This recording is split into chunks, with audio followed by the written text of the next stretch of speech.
You, John Fitzgerald Kennedy, do solemnly swear.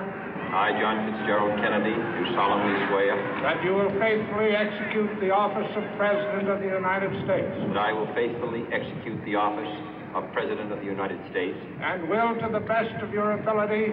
And will, to the best of my ability. Preserve, protect, and defend the Constitution of the United States. Preserve, protect, and defend the Constitution of the United States. So help you God.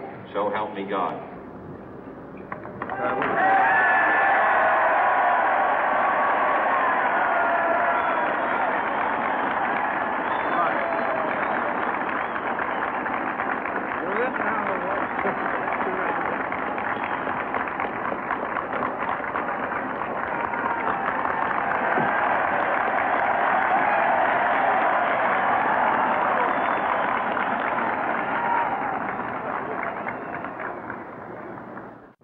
Vice President Johnson, Mr. Speaker, Mr. Chief Justice, President Eisenhower, Vice President Nixon, President Truman, Reverend clergy, fellow citizens. We observe today not a victory of party, but a celebration of freedom, symbolizing an end as well as a beginning, signifying renewal as well as change.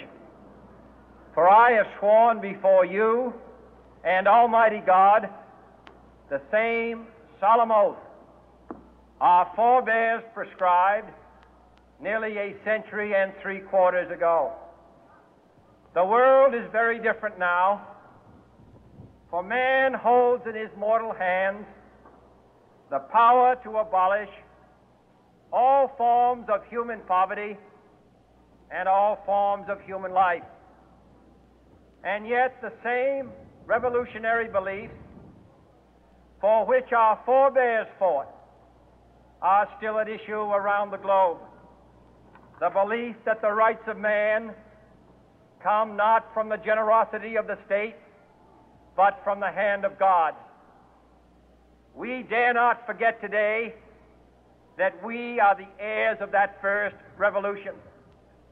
Let the word go forth from this time and place to friend and foe alike that the torch has been passed to a new generation of Americans born in this century, tempered by war, disciplined by a hard and bitter peace, proud of our ancient heritage, and unwilling to witness or permit the slow undoing of those human rights to which this nation has always been committed and to which we are committed today at home and around the world.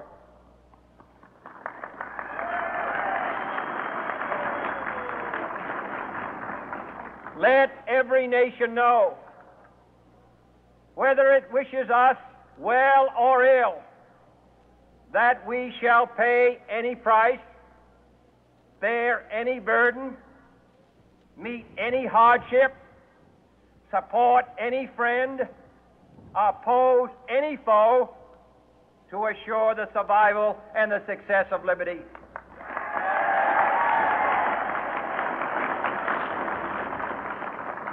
This much we pledge and more. To those old allies whose cultural and spiritual origins we share, we pledge the loyalty of faithful friends. United, there is little we cannot do in a host of cooperative ventures. Divided, there is little we can do, for we dare not meet a powerful challenge at odds and split asunder. To those new states whom we welcome to the ranks of the free, we pledge our word that one form of colonial control shall not have passed away merely to be replaced by a far more iron tyranny. We shall not always expect to find them supporting our view, but we shall always hope to find them strongly supporting their own freedom, and to remember that in the past, those who foolishly sought power by riding the back of the tiger ended up inside.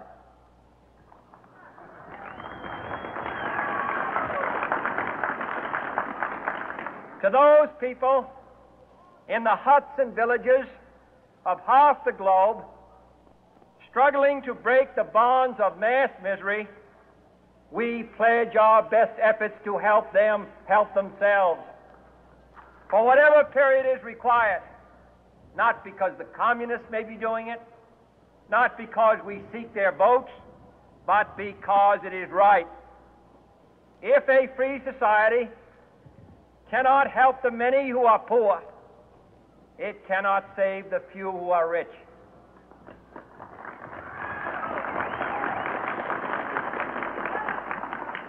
To our sister republics south of our border, we offer a special pledge to convert our good words into good deeds, in a new alliance for progress, to assist free men and free governments in casting off the chains of poverty.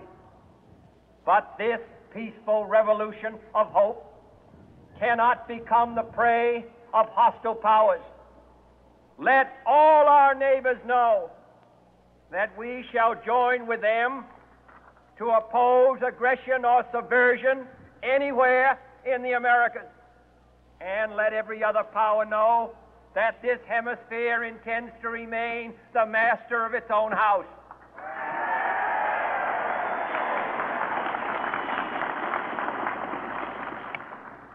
To that World Assembly of Sovereign States, the United Nations, our last best hope, in an age where the instruments of war have far outpaced the instruments of peace, we renew our pledge of support to prevent it from becoming merely a forum for invective, to strengthen its shield of the new and the weak, and to enlarge the area in which its writ may run.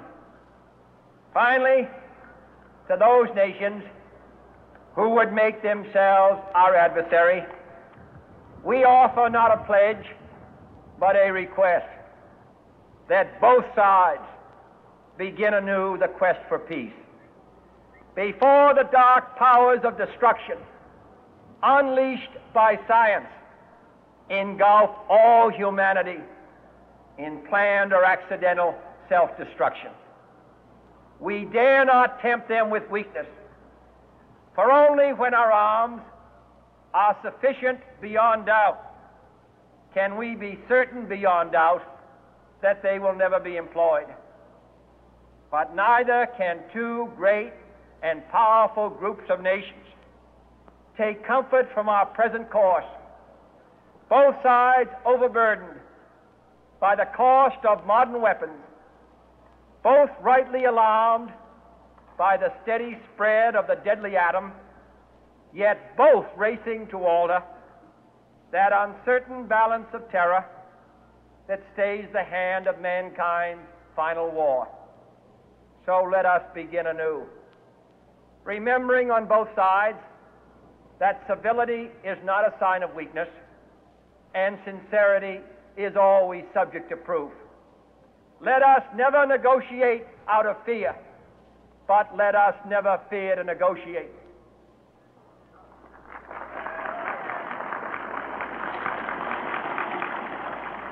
Let both sides explore what problems unite us, instead of belaboring those problems which divide us. Let both sides, for the first time, formulate serious and precise proposals for the inspection and control of arms, and bring the absolute power to destroy other nations under the absolute control of all nations.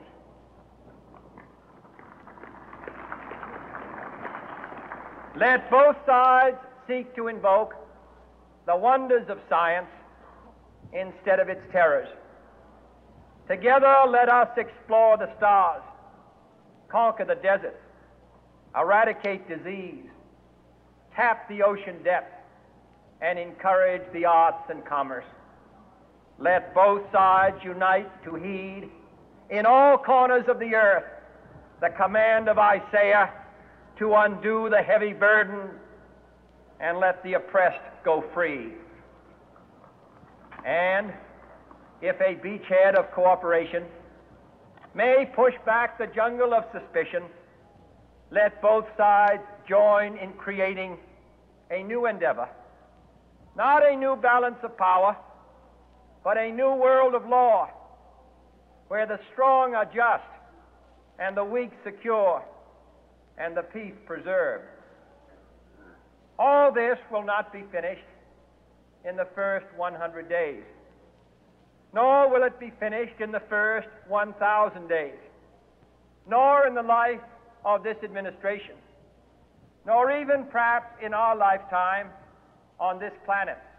But let us begin.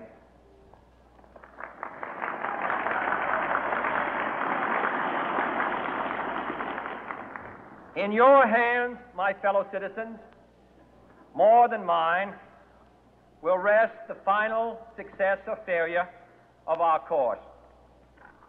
Since this country was founded, each generation of Americans has been summoned to give testimony to its national loyalty. The graves of young Americans who answered the call to service surround the globe. Now the trumpet summons us again, not as a call to bear arms, though arms we need, not as a call to battle, though in battle we are, but a call to bear the burden of a long twilight struggle, year in and year out, rejoicing in hope, patient in tribulation, a struggle against the common enemies of man, tyranny, poverty, disease, and war itself. Can we forge against these enemies a grand and global alliance, north and south, east and west, that can assure a more fruitful life for all mankind?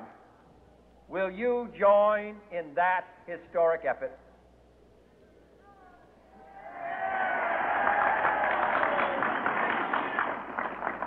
In the long history of the world, only a few generations have been granted the role of defending freedom in its hour of maximum danger. I do not shrink from this responsibility. I welcome it.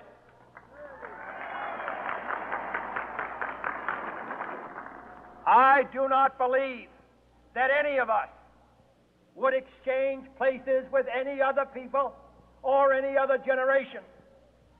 The energy, the faith, the devotion which we bring to this endeavor will light our country and all who serve it. And the glow from that fire can truly light the world. And so, my fellow Americans, ask not what your country can do for you, ask what you can do for your country.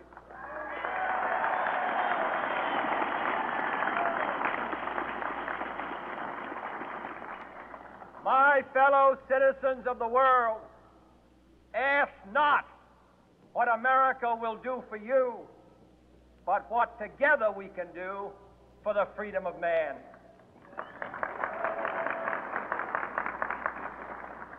Finally, whether you are citizens of America or citizens of the world, ask of us here the same high standards of strength and sacrifice which we ask of you. With a good conscience, our only sure reward, with history the final judge of our deeds, let us go forth to lead the land we love, asking His blessing and His help, but knowing that here on earth God's work must truly be our own.